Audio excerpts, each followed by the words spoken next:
experience?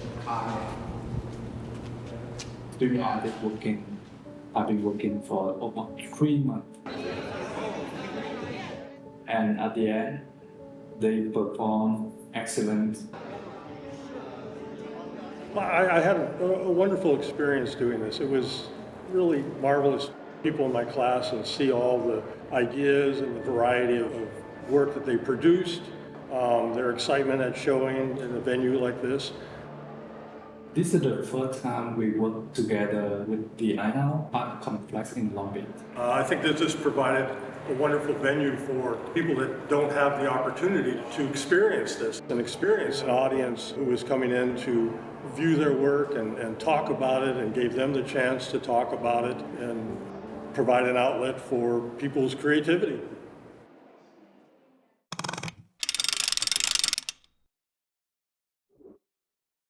A lot of my art before, it focused more on hurt. This is kind of focused on hurt, but then that duality between hurt and the unhurt.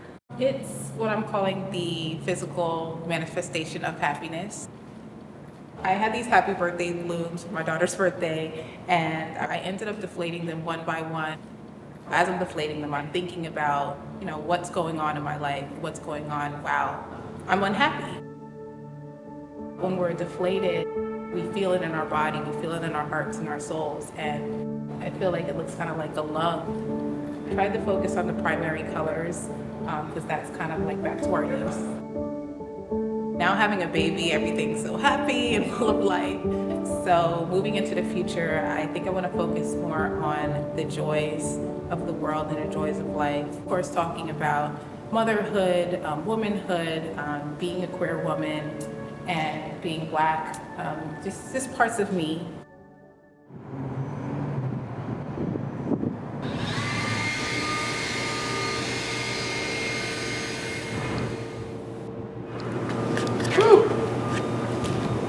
Jackson? Yeah. Death and release. When the silence is too loud, rip. When you can't take it anymore, rip. Unrecognizable, your face, it distorts in mirrors. Tears watching down, how did you end up here? Rip. You end up chasing this thing, hoping it would bring you happiness. Rip. Eyes wide open, sun peeking through blinds, the rays choking the shadows away. Rip. You realize you've been in the darkness for too long as your sight adjusts to the change. Rip. You begin to climb out of your cave, of your mess, and you remember there's more. You snap and wake up. Rip. Look at you. Look at you, you've made it out unscathed and stronger than ever. What were you so afraid of? So afraid of. Rip.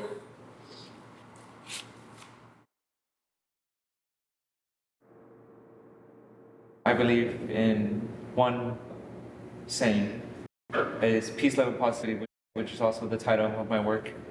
As humans, we don't exactly know each other until we talk to one another. So the concept was my feeling of discrimination as a Mexican man. I don't care what you look like. I don't care what sexuality you identify in. I love you. You're beautiful until proven ugly.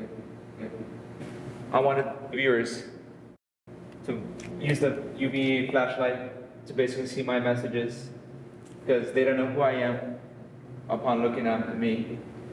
They think I'm just some other white kid from the suburbs. But we need to really take a closer look. I stand for a pretty positive message, pretty big message, that we are all human and we are going against anybody that thinks otherwise. get up early in the morning, I jump on my bike, and then I head to downtown Long Beach, and I jump on the blue line to downtown, and then I do the same thing back. I wanted to capture what it's like for someone to travel in such a long commute. The good thing about the blue line is you get to see things that you don't normally see when you're traveling by car. You get to appreciate sights a little bit more and even understand a little bit more of these other locations' stories. So what I wanted to do was capture the landmarks, which I would use as checkpoints that would indicate how close or how far I am from the location I'm at. I put the photos onto the spokes of my bike, which allows my audience to spin the wheel, and it shows them what it's like for such sights to move in such a quick motion. It all becomes a big blur. All these photos kind of end up mixing and becoming one. I get to just look outside and I get to appreciate the things that I'm just seeing.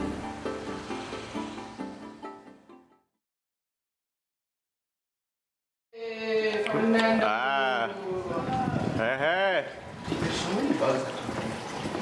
There's actually fish now. Yeah, but it's all murky water. Oh, there's a dead What's up? That might not be a dead fish, but that kind of looks like Doing What's good. going on here? Doesn't that fish look dead? So this piece can be viewed from either side. There's a pinhole on each side. There's photos mounted on the inside. You can only see one of them at once, but there are two there. I chose to use a camera obscura as the basis of my installation because I really wanted to focus on just the perspectives and the perceptions we take on life. Because after all, a camera is just a tool for viewing the world in a certain way. And I just wanted to show specifically how one thing can show multiple things. So in total, it took a few months from design to implementation to the finish and the actual woodworking of it. Well, I'd love to continue this piece. Another pinhole of this style. I have some other pinholes that I'm working on the construction of. So, yeah, a lot more.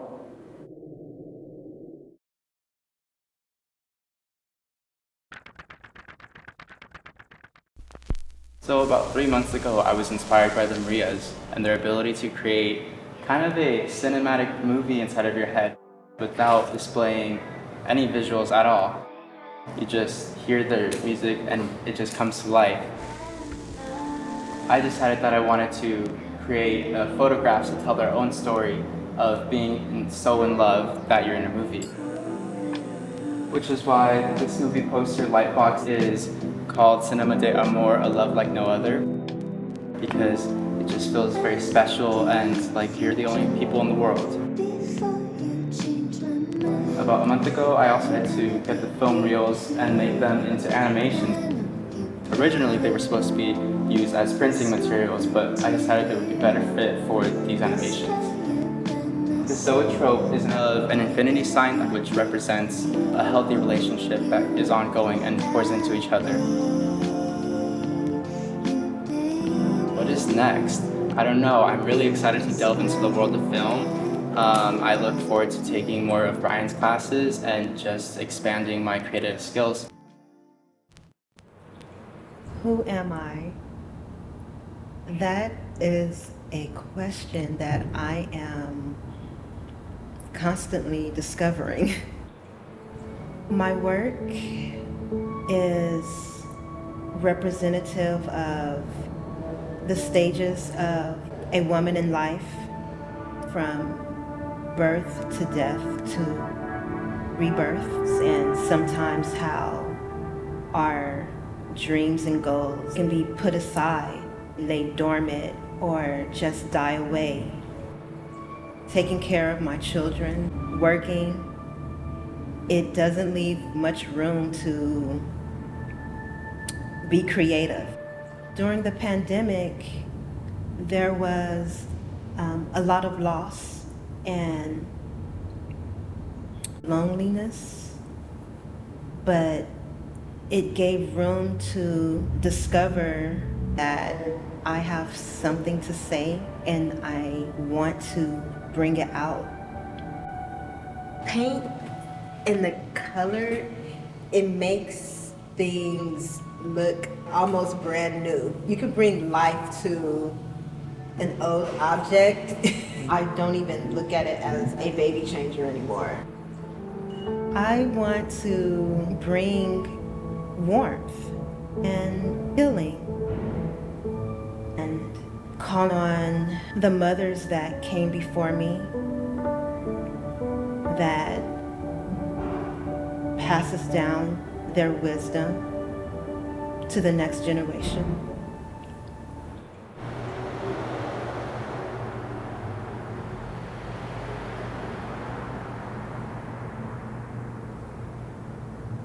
He was referred to as Whipped Peter.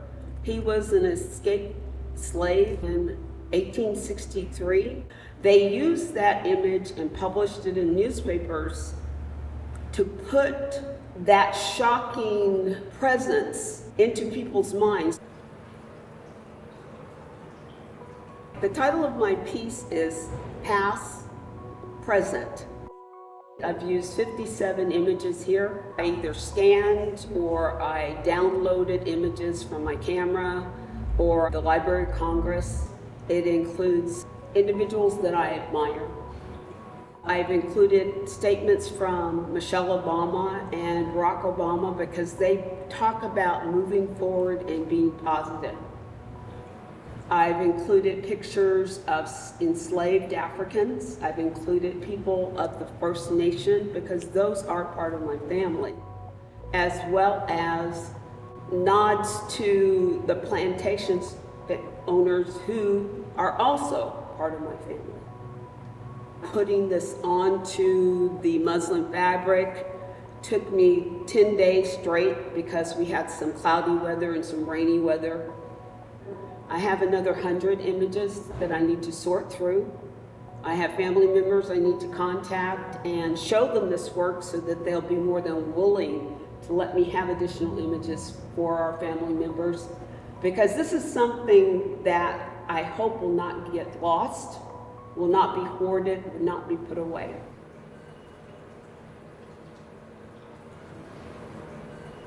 My name is Lincoln Stevens Chapman. I'm an artist from Long Beach, California. This is my work, Wanted Side Effects.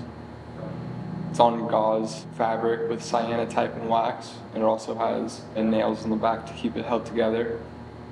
It was kind of to show how I felt physically about just like the things I've dealt with in addiction, and then also going past addiction and trying to get off of things. Well, I was never able to convey that in words, so this is showing how I feel visually.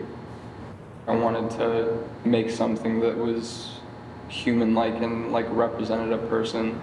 I kind of started just drawing different things in my notebook, and this is something that kind of came out, so it's probably been about a year almost coming up with it. I want to be doing more in this series to show different emotions, not necessarily just the dark ones, but also lighter ones. And then I also want to continue with cyanotype and experimental photography to convey how I feel visually. Okay, so for the piece, you would scan the QR code, put on the headsets, press play. The name of my piece actually is The Mind Weaves the Webs We Need. And it's about 5 people who helped me in a time of need. I took about like 3 months or so to crochet the top pyramid. And after that, I painted the portraits or eyes of the 5 people.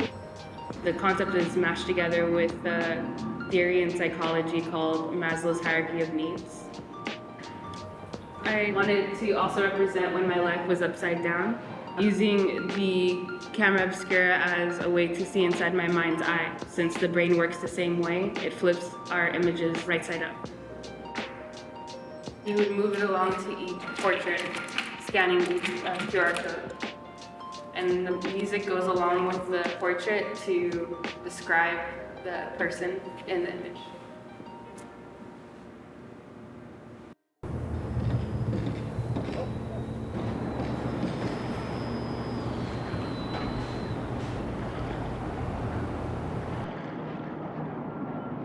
The view here is the shoreline here in Long Beach. And the reason I got this piece is, I walk here every day when I'm going to shoot, taking video.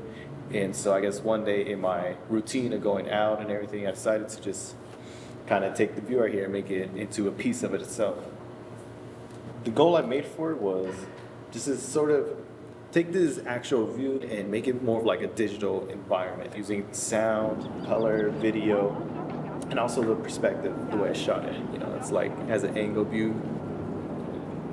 And to kind of create a more in-depth environment, something that lets people sort of put themselves inside into the piece. This piece actually took me a couple months to make, surprising maybe it might sound.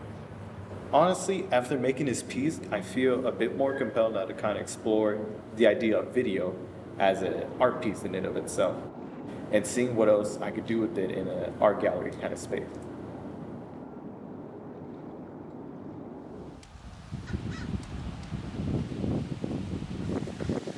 So I was always drawn to art as a kid. I was always drawing or taking pictures or taking videos. So with my work, I like to combine all of those mediums to create my images. I'm working on this piece called The Shape We Take, and I want to kind of reveal and explore the unseen forces that shape us. I wanted to focus on mainly the nostalgia surrounding childhood, both the adoration and disdain for it. So I really wanted to make these conflicting views more tangible. So liquid light was a really cool way to do that. I used images of me when I was younger and drawings that I created when I was younger. I used a piece of furniture that I grew up with for a really long time to do that. And so yeah, I think it's just a cool way to make these feelings more tangible and physical.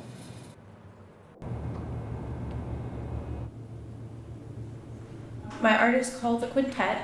It's still a work in progress. I'm working with liquid light on wooden surfaces of the viola. Liquid light is a very difficult process.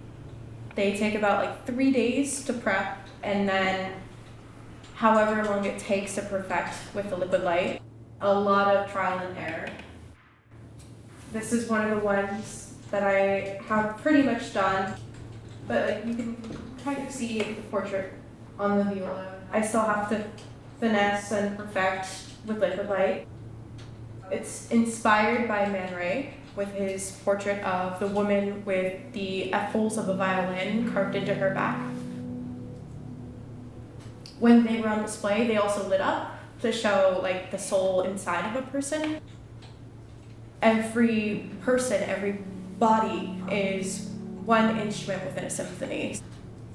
My work is very much personal to me and my journey with trying to remind myself that everyone is perfect in their own way, with their own body, but also with their soul inside.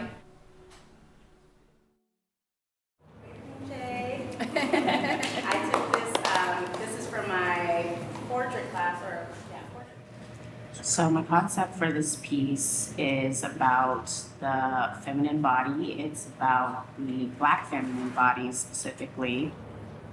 Just embracing that feminine energy, not only just bringing it to life and making it a larger photo piece, but also adding hair, adding the lashes, even down to her nose ring and the beads around her waist. It really helps bring to life the piece in an intimate way. From afar, you might not notice these details, but when you get intimate with the photo and up close, you do really find yourself being involved in the photo and really appreciating the liveliness of the energy.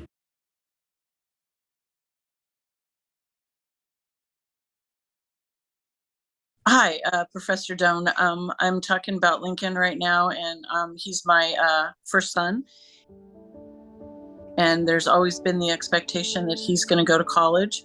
From when he was born, that was the expectation for me, for my parents as well. And it was when he was in his senior year, he decided he wanted to take photography. What inspired me to encourage Jesse, my son Jesse, to pursue a career in the arts, specific to photography or arts in general, is just his passion for detail and his eye for color. Challenges, I think I didn't know. I mean, you always hope the best for your kids and you hope they're doing well. And this was the first exhibit that you had at Long Beach City, and it was in the quad area. And I saw it and I just thought they were amazing. And one of your other artists, Ash, came up to me and mentioned, Lincoln's going to do great things. And I just looked at her, and the way she said it with such passion and how I could see the students were connecting with each other, I just broke down and cried. Even though it wasn't something that I had envisioned him doing, I remember him mentioning at a young age that he wanted to go to Stanford Law, or he wanted to do a different type of career. I thought, okay, well, go for it, but when he started to dab a little bit into photography and art, I felt really good knowing that he found something that he was passionate about. And if he does something that he loves, I know that he'll live a fulfilled life. I think he's been artistic, but I didn't know he was that artistic. And looking back at some of the work he's done, I think it's always been there. I don't know if he would go to college if it wasn't for your program, because he's a very, very quiet person. And even though he has lots of words, and when he's able to say it, he shows it through his art. Since I know that he has anxiety about things, especially with art, I really do feel like this is kind of perfect for him. It's a good fit for him as a career. And I've seen him grow since he started your class. So I'm really happy that he's in your class. So I appreciate that you're giving him opportunity not just to learn and do his art, but share it with others and create capacity with all your artists. It's really wonderful.